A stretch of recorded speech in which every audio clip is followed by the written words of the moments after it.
lẹ́yìn oríṣiríṣi awuyewuye tí ó gba ìgboro wípé àwọn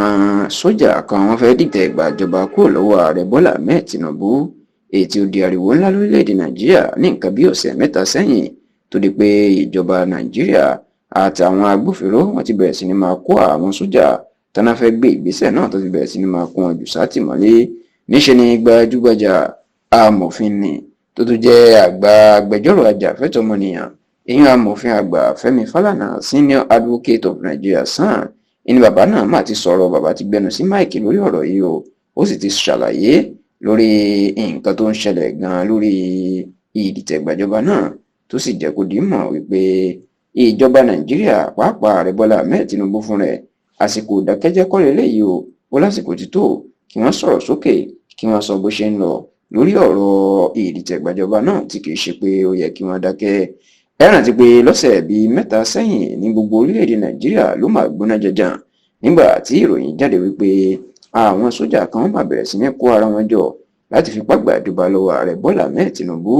Kì í wá ṣe ìdìtẹ̀gbàjọba nìkan, wọ́n ní ìdìtẹ̀gbàjọba tí ò lẹ́mìí èèyàn lọ nínú, ìyún ìdìtẹ̀gbàjọba ẹlẹ́jẹ̀ nínú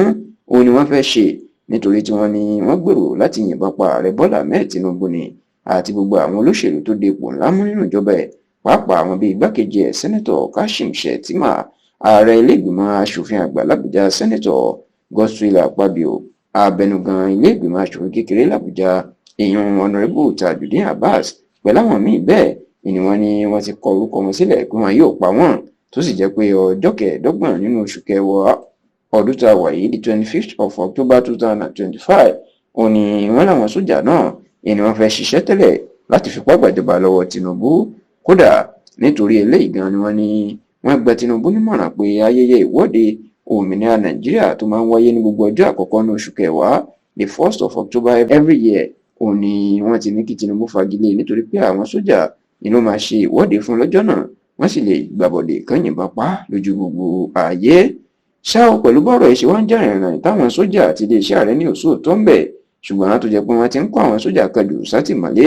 èyí tí gbogbo àwọn tó mọ̀ sọ́rọ̀ náà jẹ́ kó dì í mọ̀ pé òótọ́ náà fẹ́ fipá gbàjọba lọ́wọ́ Tinubu.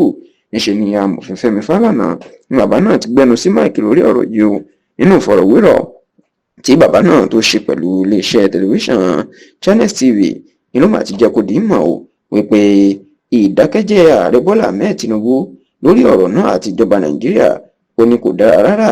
Ó ní àsìkò yìí kìí ṣe àsìkò ìdákẹ́jẹ́, ó ní wọ́n gbọ́dọ̀ sọ̀rọ̀ lórí ìdìtẹ̀gbàjọba náà, èèyàn yálà ó wáyé tàbí kò fẹ́ wáyé, nítorí pé ẹ̀tọ́ wọn ni láti bá àwọn ọmọ Nàìjíríà láti bá wọn sọ̀rọ̀.